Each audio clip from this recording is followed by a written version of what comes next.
Veuillez vous asseoir.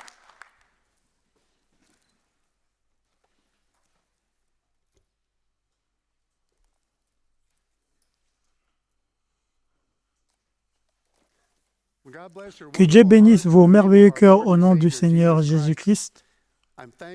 Je suis reconnaissant pour le privilège d'enseigner la parole de Dieu sur le sujet. Nous croissons ensemble. Nous croissons ensemble.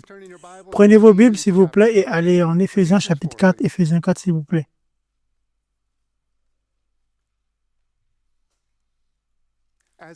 Durant mon adolescence et au début de ma vie d'adulte, j'ai joué au football américain.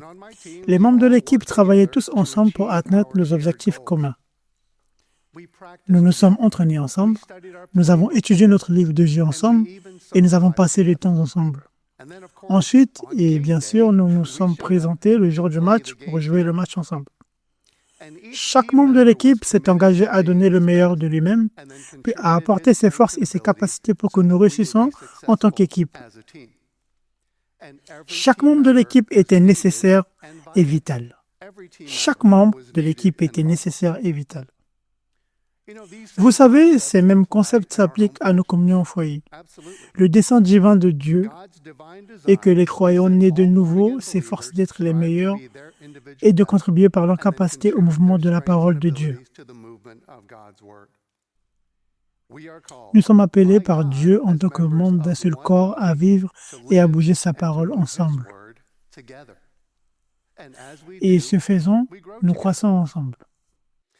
Dans nos communions au foyer, nous croissons et travaillons ensemble pour faire avancer la parole de Dieu. Nous croissons et travaillons ensemble pour faire avancer la parole de Dieu. La vie de notre ministère réside dans la communion au foyer. Cela vient tout droit de la Bible. Au 1er siècle, Dieu a établi le modèle de l'Église au foyer et c'est toujours son cœur pour nous. Une communion au foyer est un bel endroit où les individus, les couples et les familles peuvent se rassembler pour croître. Une communion au foyer est un refuge. C'est un refuge, un endroit sûr et plein d'amour qui est mis à part de ce qui se passe dans le monde. C'est un endroit qui ne ressemble pas du tout au monde.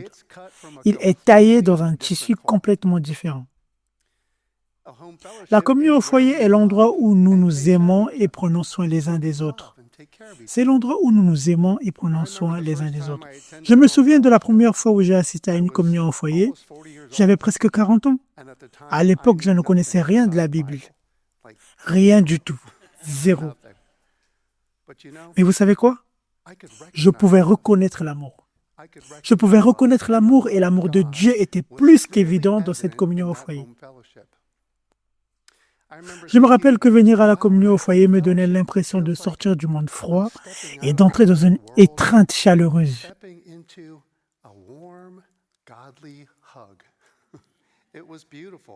C'était magnifique. Une communion au foyer est l'endroit où nous apprenons la parole de Dieu, où nous vivons la parole de Dieu et où nous donnons la parole de Dieu ensemble. Nous sommes nourris et élevés spirituellement et le résultat est que nous croissons dans la parole de Dieu. Voyons cela dans la parole en commençant par Éphésiens 4 à partir du verset 15.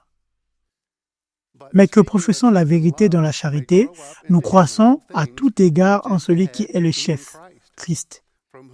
C'est de lui et grâce à tous les liens de son assistance que tout le corps bien coordonné et formant un solide assemblage tire son accroissement selon la force qui convient à quel est le prochain mot? Chacune de ses parties et s'édifie selon lui-même dans la charité. Ces versets montrent que lorsque nous vivons et parlons régulièrement la parole de Dieu, dans l'amour les uns envers les autres, une véritable croissance spirituelle se produit. Cela vient de la vitalité spirituelle que nous avons à l'intérieur. La croissance spirituelle est le but de nos communions au foyer. Dieu veut que chaque croyant prospère et s'épanouisse spirituellement. Dieu veut que nous mûrissons tous dans nos vies en Christ. En travaillant ensemble, chaque croyant apporte ses capacités et le corps se construit dans l'amour. Nous croissons ensemble. Nous croissons ensemble. de mon équipe de football américain, nous savions que nous croissions parce que nous rapprochions les uns des autres. Nous jouions en équipe et nous gagnions plus de matchs. Mais comment savons-nous que la croissance spirituelle se produit dans une communion au foyer? À quoi ressemble une communion prospère, épanouie et vivante? La parole de Dieu nous donne quelques indicateurs. Allez, s'il vous plaît, en Colossiens chapitre 3. Colossiens chapitre 3. Un indicateur de la croissance spirituelle dans une communion est que nous croissons dans la tendresse et dans l'amour pour Dieu les uns pour les autres. Nous croissons dans la tendresse et dans l'amour pour Dieu les uns pour les autres. Colossiens chapitre 3, verset 14. Mais par-dessus toutes ces choses, revêtez-vous de la charité, qui est le lien de la perfection. Le lien qui unit chaque communion au foyer est la charité, qui est l'amour de Dieu dans l'intelligence renouvelée en manifestation ou mise en évidence. Nous voulons que l'amour que nous avons en nous se manifeste autour de nous, dans nos communions au foyer. Nous voulons que notre amour se manifeste autour de nous. Cet amour de Dieu est le lien de la maturité spirituelle. Et alors que nos intelligences sont renouvelées pour vivre l'amour de Dieu dans nos communions au foyer, nous sommes remplis jusqu'à toute plénitude de Dieu et nous nous épanouissons. J'ai vu ce modèle dans mes propres yeux. Que ma journée ait été belle ou moins bonne, elle s'améliore toujours quand je vais à la communion au foyer. Elle s'améliore toujours quand je vais à la communion au foyer. Et à chaque fois, être entouré par les croyants et l'amour inconditionnel de Dieu m'aide à voir les choses du point de vue de la parole. Donc, si j'ai besoin de renouveler mon intelligence, cela m'aide à croître. Lorsque je vois les choses d'un point de vue spirituel, cela produit de la croissance. Revenons une page ou deux en arrière, s'il vous plaît, en regardant un autre indicateur que la communion au foyer croît et prospère. Colossiens 1. Un indicateur que la communion au foyer croît et prospère est que nous produisons du fruit et croissons par la connaissance de Dieu. Nous produisons du fruit et croissons par la connaissance de Dieu. Colossiens 1, verset 9. C'est pour cela que nous aussi, depuis le jour où nous avons été informés, nous nous cessons de prier Dieu pour vous et de demander que vous soyez remplis de la connaissance de sa volonté en toute sagesse, intelligence spirituelle, pour marcher d'une manière digne du Seigneur et lui être entièrement agréable, portant des fruits en toutes sortes de bonnes œuvres et croissant par la connaissance de Dieu. Ces versets que nous venons de lire font partie d'une belle prière qui montre le désir de Dieu que chaque croyant soit rempli de la connaissance de sa parole. Dans nos communions au foyer, nous apprenons la parole de Dieu et nous vivons la parole de Dieu ensemble. Et à mesure que nous appliquons la parole que nous avons apprise, nous produisons de bons fruits et croissons par la connaissance de Dieu. Lorsque nos paroles et nos actions sont nourries par la parole de Dieu, de bons fruits sont produits. À quoi ressemblent ces bons fruits dans la vie d'un croyant? Voici quelques exemples. Nous manifestons la vie plus abondante que Jésus-Christ a mise à la disposition de tous les croyants. Nous revendiquons les promesses, nous revendiquons et recevons les promesses de la prospérité et de bonne santé. Nous recevons la délivrance de la crainte. Ce sont des grandes choses, n'est-ce pas? Nous voyons Dieu à l'œuvre dans nos vies pour nous aider à surmonter les défis. Nous manifestons le fruit de l'Esprit et lorsque nous marchons selon la parole, nous voyons Dieu, nous voyons la puissance de Dieu à l'œuvre dans nos vies. Ce sont des merveilleux exemples de bons fruits qui montrent que Dieu est à l'œuvre dans nos vies pour nous aider à croître. J'ai vu des vies complètement transformées, la mienne en première. Ma vie est maintenant complètement différente, et ce car j'ai fidèlement assisté et servi dans une communion de maisonniers. Allez, s'il vous plaît, en acte 2. Acte 2. Regardons des indicateurs qu'une communion s'accroît et s'épanouit. Un indicateur qu'une communion s'accroît et s'épanouit est que de nouvelles personnes viennent à la communion. N'est-ce pas merveilleux? De nouvelles personnes viennent à la communion parce que nos communions au foyer sont des centres de diffusion. Ce sont des centres de diffusion dans nos communautés. Voyons cela en acte 2. Acte 2, 46. Ils étaient chaque jour tous ensemble assidus au temple, ils rompaient le pain dans les maisons et prenaient leur nourriture avec joie et simplicité de cœur, louant Dieu et trouvant grâce auprès de tout le peuple. Et le Seigneur ajoutait chaque jour à l'Église ceux qui étaient sauvés. Alors que les croyants du premier siècle communiaient ensemble quotidiennement de maison en maison, louaient Dieu et avaient la faveur de tout le peuple, Dieu ajoutait à l'Église chaque jour. Nous pouvons avoir le même impact dans nos communions au foyer au XXIe siècle. Dieu n'a pas changé. Dieu n'a pas changé. Si nous voulons accomplir ce qu'il a accompli, nous devons faire ce qu'il en fait. Lorsque nous partageons pleinement les uns avec les autres, nous prenons soin des uns des autres. Nous nous aimons et nous nous édifions mutuellement. Notre qualité de vie augmente, ce qui attire ceux qui veulent savoir ce que nous savons et avoir ce que nous avons. Et cela ouvre une porte pour que de nouvelles personnes commencent à assister à nos communions au foyer. Au fur et à mesure qu'une communion au foyer continue de croître, elle a finalement prête à se scinder et c'est quelque chose de merveilleux. Allez s'il vous plaît en Acte 9. Acte 9. La session d'une communion au foyer est un indicateur d'une communion qui prospère et qui s'épanouit, qui croît.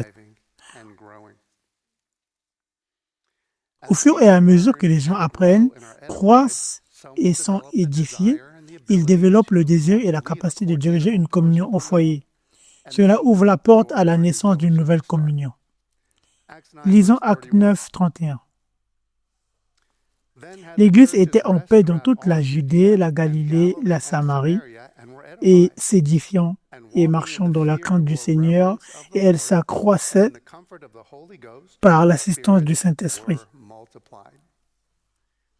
Les églises se multipliaient. Cela fait partie de l'objectif de notre ministère, la parole à travers le monde. Les églises se multiplient. Nous ne voulons pas seulement de plus de personnes dans les mêmes salons. Oui, c'est une bonne chose. Ne dites pas que Basile a dit que nous ne voulons pas de plus de personnes.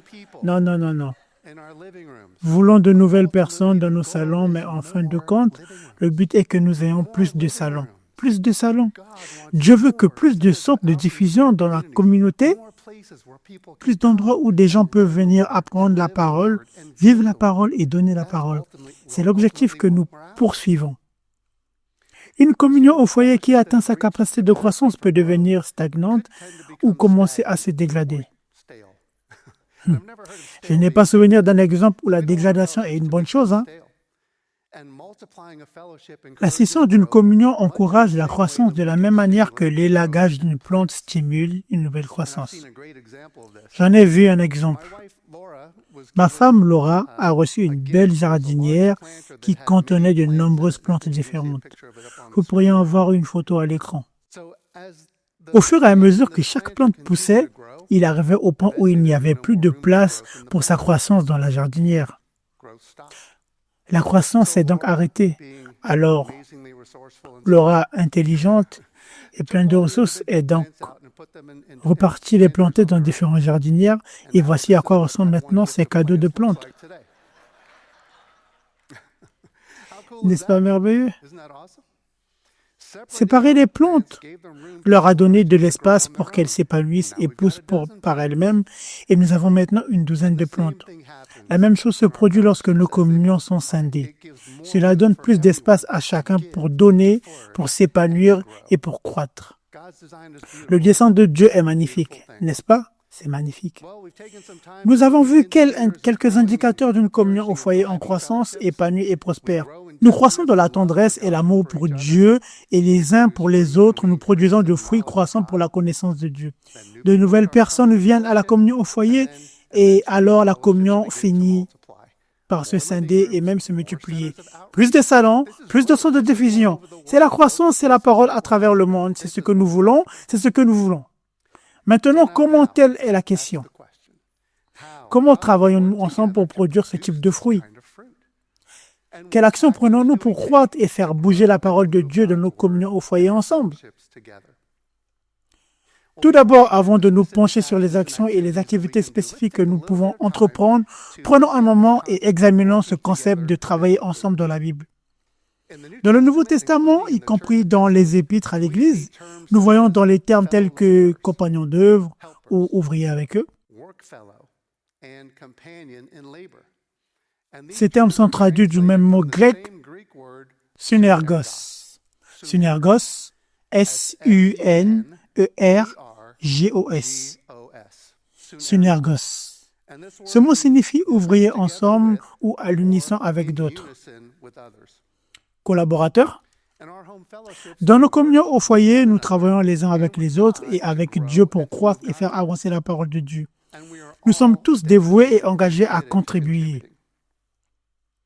Il ne s'agit pas seulement du coordonnateur de la communion au foyer ou de quelques individus. Nous sommes tous concernés afin que le corps de Christ puisse fonctionner d'une façon optimale comme Dieu l'a voulu. Nous sommes tous concernés.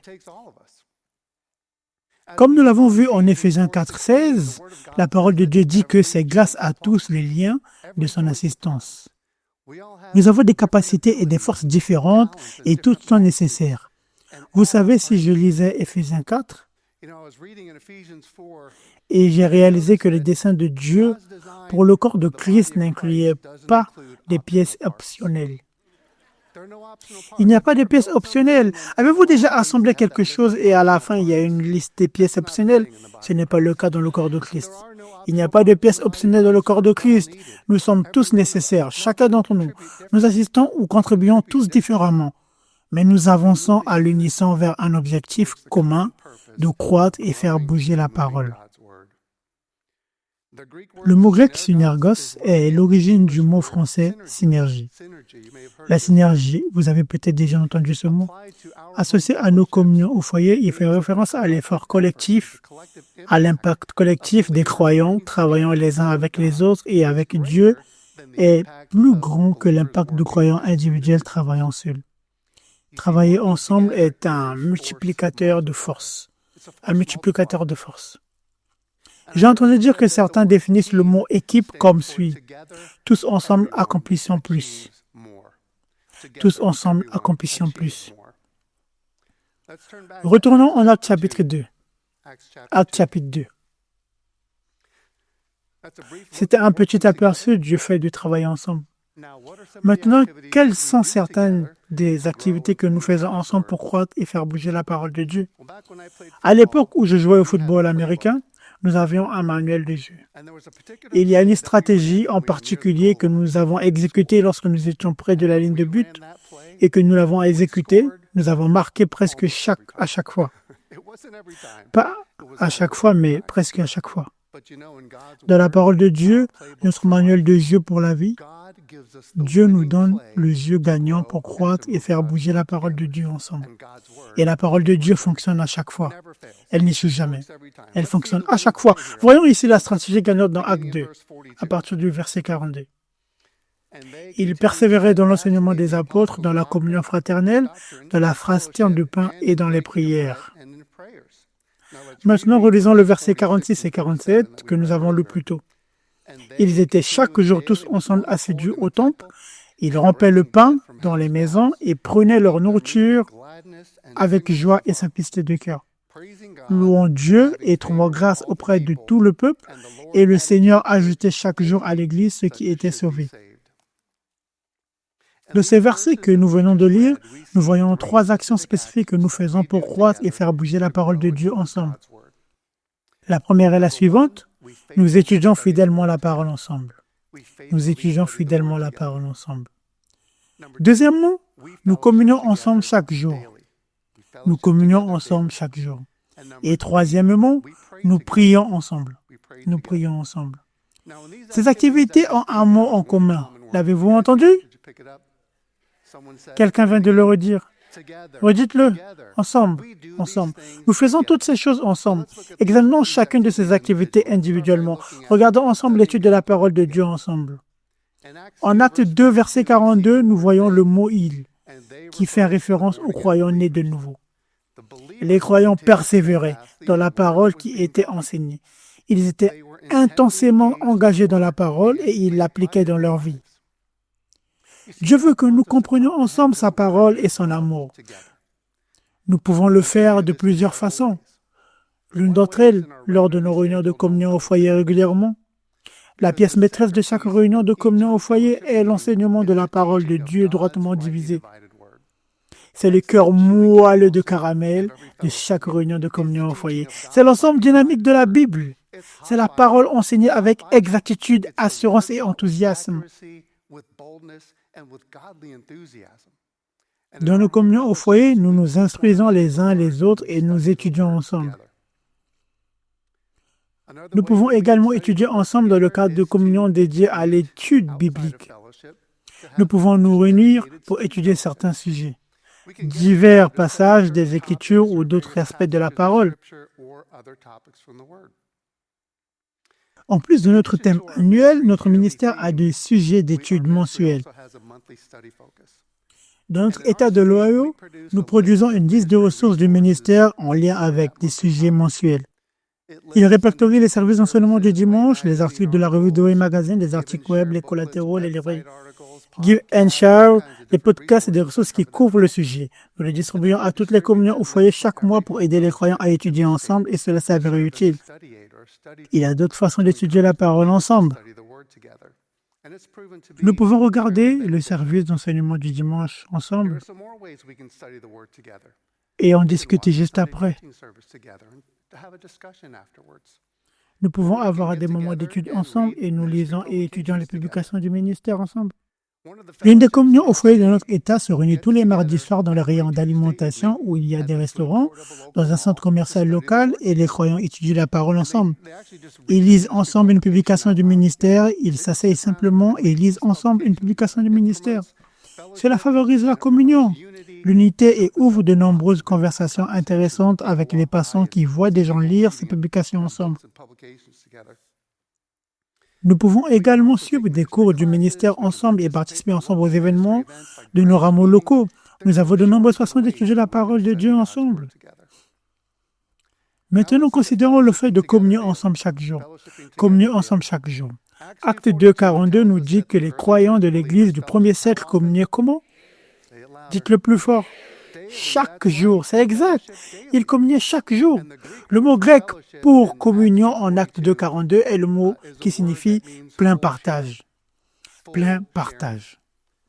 Les croyants partageaient pleinement leur vie. Ils mangeaient ensemble, priaient ensemble et vivaient souvent ensemble. Ils se bénissaient les uns et les autres avec la parole qu'ils apprenaient et appliquaient. Leur vie était une source d'inspiration pour les uns et les autres et pour les gens de leur communauté. Le dessein de Dieu n'a pas changé. Le dessein de Dieu n'a pas changé. Les circonstances du monde ont changé, mais le dessein de Dieu n'a pas changé. Allez, s'il vous plaît, en Hébreux chapitre 10. Hébreux chapitre 10. Il y a beaucoup de choses qui peuvent rivaliser pour occuper notre temps et nous donner l'impression que nous ne pouvons pas intégrer la communion quotidienne de notre vie. Mais ce n'est pas la volonté de Dieu pour les croyants. Ce n'est pas la volonté de Dieu pour les croyants. Voyons cela en Hébreux 10, à partir du verset 24. Veillons les uns sur les autres pour nous exciter à la charité et aux bonnes œuvres. N'abandonnons pas notre assemblée comme c'est la coutume de quelques-uns, mais exhortons-nous réciproquement et cela d'autant plus que vous voyez s'approcher le jour. Vous voyez, pour croître ensemble, nous devons être ensemble. Pour croître ensemble, nous devons être ensemble. Nous voulons faire de la communion avec les croyants une priorité. Nous sommes convaincus qu'en prenant du temps pour Dieu et pour les croyants, nous aurons beaucoup de temps pour les autres choses bénéfiques de notre vie. C'est toujours la volonté de Dieu que les croyants communient chaque jour. Lorsque je parle de communion, il n'est pas seulement question de tenir des réunions ordinaires dans des salons et de tenir ces activités chaque jour. Je fais référence aux croyants profitant de la vie ensemble, passant du temps ensemble, vivant, pratiquant et parlant de la parole ensemble, comme ils l'ont fait au 1er siècle. Chaque fois que les croyants se réunissent, c'est comme la communion. Chaque fois que nous nous réunissons, c'est la communion. Quoi qu'il s'agisse de prendre une tasse de café ensemble, de partager un repas au restaurant, de se promener ensemble, de faire du shopping ensemble, c'est la communion. Quand j'étais un nouveau croyant, j'avais un dirigeant qui m'invitait à l'accompagner dans sa vie quotidienne. Il pouvait m'appeler et me dire « Hey Basile, cet après-midi, je vais laver ma voiture, veux-tu besoin moi ?» Ou alors il pouvait dire « Demain, je vais aller au magasin de produits diététiques. Je sais que tu aimes les produits diététiques, voudrais-tu m'accompagner ?» Ou alors je vais aller enseigner dans une telle ou telle communion au foyer. mercredi soir. Ça me ferait plaisir que tu viennes avec moi si tu es disponible. Il partageait la parole de sa vie avec moi pendant ces moments. J'ai appris et grandi simplement en passant du temps avec ces merveilleux dirigeants. C'était l'une des périodes les plus douces, les plus enrichissantes de ma croissance spirituelle, surtout en tant que nouveau croyant. J'aurai toujours beaucoup d'affection et beaucoup d'amour pour cet homme à cause de ce qu'il a fait dans ma vie, simplement en m'incluant dans la sienne.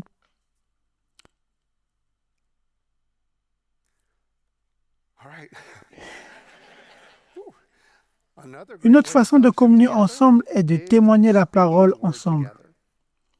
Témoigner la parole ensemble. Nous pouvons incorporer le fait de parler de la parole de nos activités de communion quotidienne. Laissez-moi partager un secret avec vous. Le témoignage n'a pas besoin d'être une activité organisée. Nous n'avons pas besoin qu'une activité soit organisée pour aller témoigner la parole. Lorsque nous vivons nos vies et communions les uns avec les autres, nous pouvons inviter d'autres personnes à nous rejoindre. Lorsque ma femme et moi avons participé au programme de diviseur de notre ministère il y a des années, notre équipe faisait ceci régulièrement. Nous allons dans nos communautés, nous profitons de la vie et nous avons invité d'autres personnes à nous rejoindre. C'était très simple, très naturel. Nous contactions un collègue et disons simplement « Hey, on va manger une glace après le travail. Vous voulez vous joindre à nous ?» Nous n'avons pas commencé par « Hey, voudrez-vous apprendre plus sur notre Seigneur Jésus-Christ ?» On en arrivait là à un certain moment. Mais la première chose était « Hey, voudrais-tu aller manger une glace ?» Ou des amis se retrouvent au parc samedi matin à 10h pour un match de football. Tu veux nous retrouver là-bas? Nous faisions ces activités et les gens se joignaient à nous. Cela a ouvert la porte pour apprendre à connaître les gens, pour avoir de grandes conversations sur la parole et pour servir notre ministère.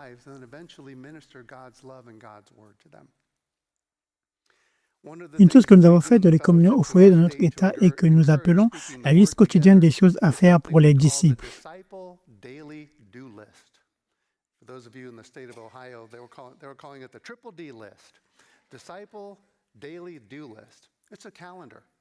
Il s'agit de calendrier énumérant une activité simple chaque jour que nous pouvons faire avec un autre croyant pour aider à faire avancer la parole de Dieu. Certaines activités ne prennent que quelques minutes et d'autres nécessitent un peu plus de planification, mais restent très simples. Les activités peuvent être inviter quelqu'un à regarder le prochain service d'enseignement du dimanche, ça prend environ 20 secondes. Faire du shopping ensemble et faire un compliment sincère à quelqu'un. Faire une promenade avec un croyant et partager la parole l'un avec l'autre ou avec une autre personne en cours de route. L'une de mes activités préférées était d'accompagner un croyant dans une caserne de pompiers locale pour remercier les pompiers de leur service. Certains croyants leur ont même apporté du café, des donuts, des biscuits. De nombreuses conversations intéressantes ont découlé de ces visites. C'est intéressant de voir comment les biscuits ouvrent le cœur des gens, en particulier celle des pompiers. La communion est meilleure en personne, mais si la communion en présentiel n'est pas possible, nous pouvons communier avec le croyant directement depuis nos téléphones portables. Nous pouvons appeler les gens, prier pour eux, leur envoyer des versets ou un petit mot pour leur faire savoir que vous les aimez. La communion fraternelle est facile. Je connais des croyants qui, lorsqu'ils ne peuvent pas communier ensemble, prennent leur repas ensemble en utilisant leur chat vidéo pendant qu'ils mangent. La communion fraternelle est facile et nous voulons passer du temps ensemble tous les jours en priorité. Lorsque nous le faisons, nous pouvons recevoir la parole et l'attention pleine d'amour de nos frères et sœurs en Christ et nous pouvons atteindre les autres. Pour croître ensemble, nous devons être ensemble. La communion fraternelle quotidienne est la deuxième façon par laquelle nous travaillons ensemble pour croître et faire avancer la parole de Dieu.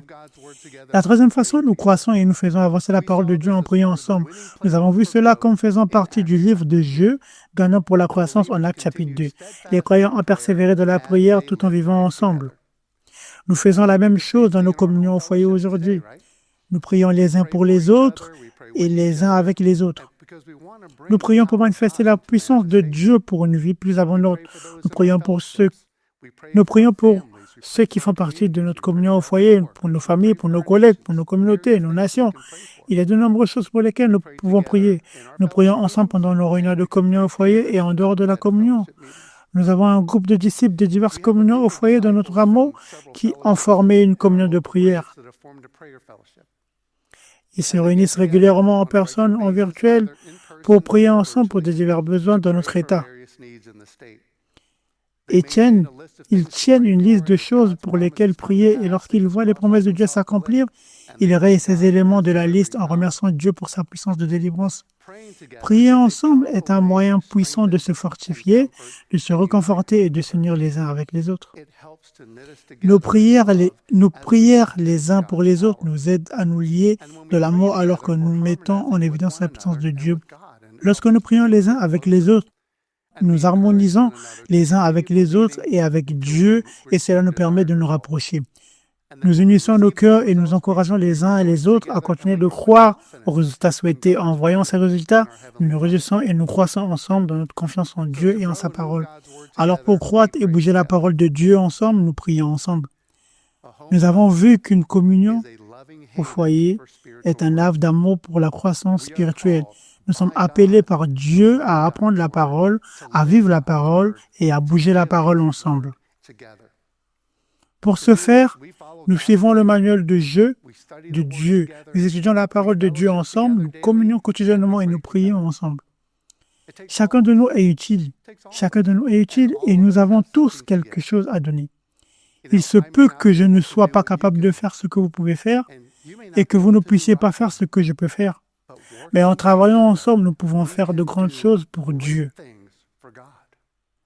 Le moment est venu de nos communions au foyer.